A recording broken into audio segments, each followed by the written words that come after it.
Small things make a difference. And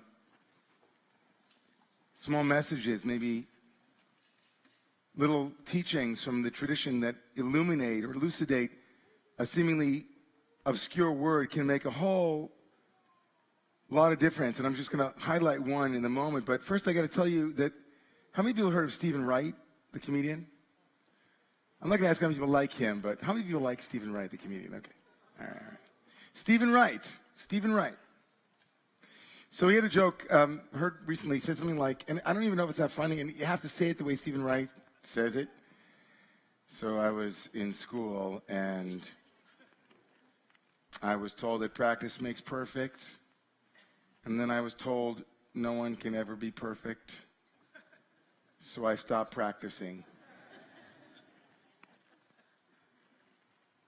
There's something about that is so, like most Stephen Wright jokes, kind of like takes a while for it to drop, right? It's funny, and then you're thinking.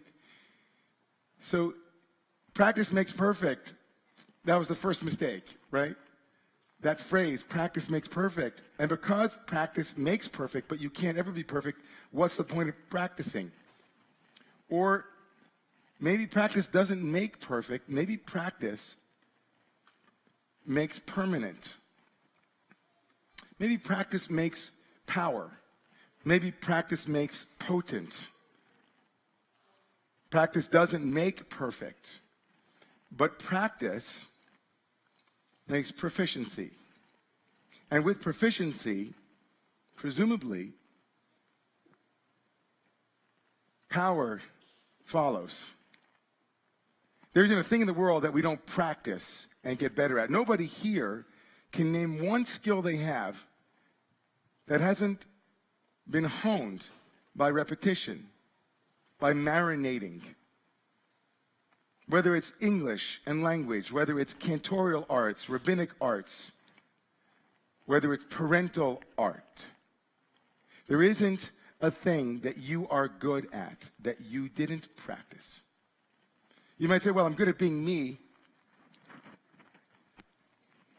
Okay, got me. But practice makes proficient. Practice makes permanent. Practice is a prereq for any skill that we value, that we deem worthy of our time and attention. Whether it's art, whether it's your profession, whether it's loving kindness, whether it's sadness and the capacity to hold feelings. Practice is what it takes. And there's a small moment in tomorrow morning's Torah reading where if you were to go too quickly, you might miss this. And it stuck with me. I remember learning this years ago. I might have spoken about it here at the shul, at the synagogue over the years. But practice means repetition. So it's good to practice this Torah for a moment. Tomorrow morning's reading will have maybe the most diverse series of topics in any one grouping in the Torah tomorrow morning. And as a rabbi or even as a reader, it kind of hits you so quickly, each and every important moment in the narrative. But I don't even get out of the gate tomorrow morning. The first moment tomorrow morning is a moment that has to do with the menorah, the candelabrum. And in the portable sanctuary in the desert and also in the ultimate sanctuary in Jerusalem, there was a menorah. And the menorah had to be lit by the priests, by the Kohanim, the descendants of Aaron the priest. And so the parsha tomorrow morning, chapter 8 of the book of Numbers, will begin with instructions on how to light the menorah. How to light the menorah. Vaydaber Adonai el Moshe lemor, and God spoke to Moses saying, Daber el Aaron, speak to Aaron your brother.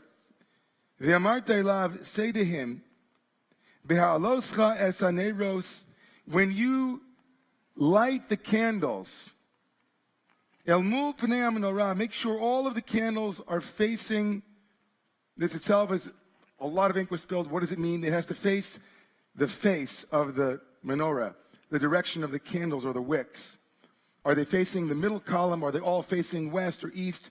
But something about them all facing the face of the menorah. Don't hold on to that. We're going to get back to what's before that. But ya'iru shivat hanerot, that all of the candles be illuminating.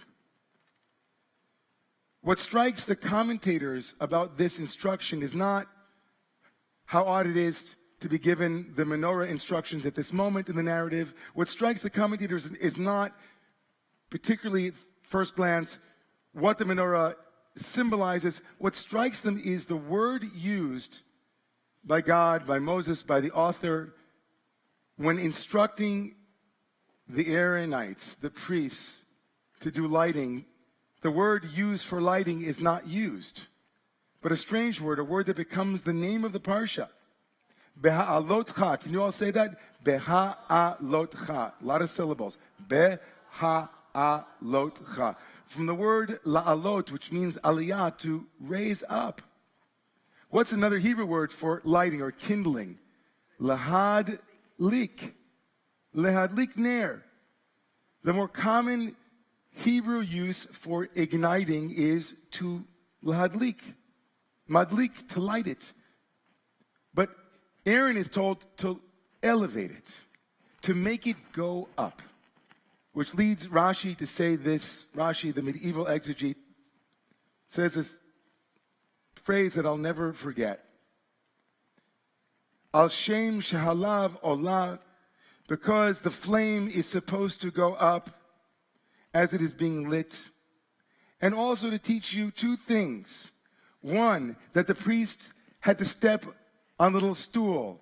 He himself had to be elevated because he couldn't see over and touch the top of the menorah. So he needed a step stool, an aliyah, a little up. And then this phrase, this is the phrase, to teach us that the priest is to light the candle, shetzarich lehadlik ad shetehei hashalhevet olah me'eleha. The reason why the Torah, God, uses a word that is not usually used to light, the word meaning let it go up, is to teach the one who is to light that lighting it is not enough. That Aaron, the priest, was there to light it until it caught, until the flame was coming forth from within the candle, me'eleha. It had its own life. One wasn't supposed to just light it and move on. One had to light it and wait until it caught. And when one felt confident enough that one could then walk away from the candle and that it had its own strength, its own vigor and rigor, it had its own ignition, that was when your work was done. Had the Torah written, just light it, you might have thought, okay, light it. I'm lighting. Better go back there. Let me light it. I'm supposed to light it. But what if it doesn't catch? You have to keep lighting it until it is lit up. You don't have to be someone with a degree in rabbinics or biblical studies or having studied Torah for 1,000,000 years to know that every good parent, every good teacher lights a candle until it lights itself. I don't just teach my kids to brush their teeth, but I hope that when I walk away, they will brush on their own. I'm still working on that one. As a teacher, I'm not just interested in teaching you Torah. I want to teach so that you will come back to it over and over again until you are shalhevet olah me'eleha, until you have your own fabrentkeit, until it's burning within you and you want it. There's no value, there's no stage of awareness that doesn't include someone wanting it to be a permanent acquisition. We're not interested in events. We want you to own it until it becomes a part of you. It's your second nature. We want to practice and practice and practice until when we're not there anymore, it's still going and going, the Energizer battery. If the only way that we are to engage one another is as long as I'm there, lighting it, it's until it's olem elah, it comes from within you. Someone named Jack Engler once said that the purpose of all spiritual work is to turn states of consciousness to traits of character. You come on a Friday night and you have an experience. You come on a Saturday morning and religion to some degree becomes the 50 states. It's a state change. And the deeper invitation of all spiritual work is that as the states, the power of the states, are repeated over and over again, hopefully those states of rapture, of compassion, of love, of openness, of connection become traits. That even when you're not in shul and you're walking on the street and you can access a place in you that says, uvelechtecha v'derech. I'm taking my state with me. Because everywhere I go, the shul is all around me. My arba amot, everywhere I go, I'm in the sanctuary. And can I call it forth? Does the ignition take?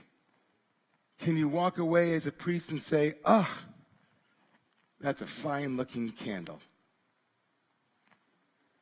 There's one practice that the world over and over again, cross-culturally, whether you are in Israel or in Alaska, whether you are in the north, south, east, or west, wherever you look to religious and spiritual practices, you will find people sitting and watching the mind. Sitting in silence or movement in Tai Chi or yoga asanas, davening.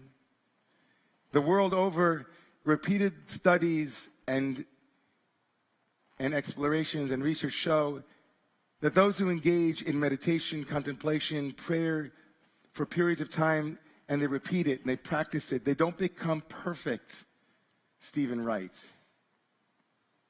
They become proficient. They become proficient at knowing how to hold silence, knowing how to feel empathy and compassion, knowing that one breath is really a miracle, so that when they read the psalm who says, with every breath I will praise you, God, they actually know that. 4 years ago, I began talking with an incredible friend and teacher, a colleague named James Jacobson Meisels.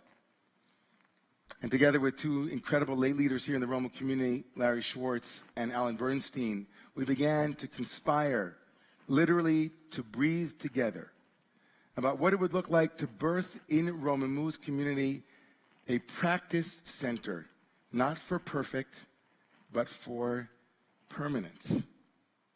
A permanent acquisition of more loving, more compassion, more gentle, more soft, more invitation. It's such a blessing to be here on this Shabbat, the Shabbat before that dream, that yeshiva, will finally begin.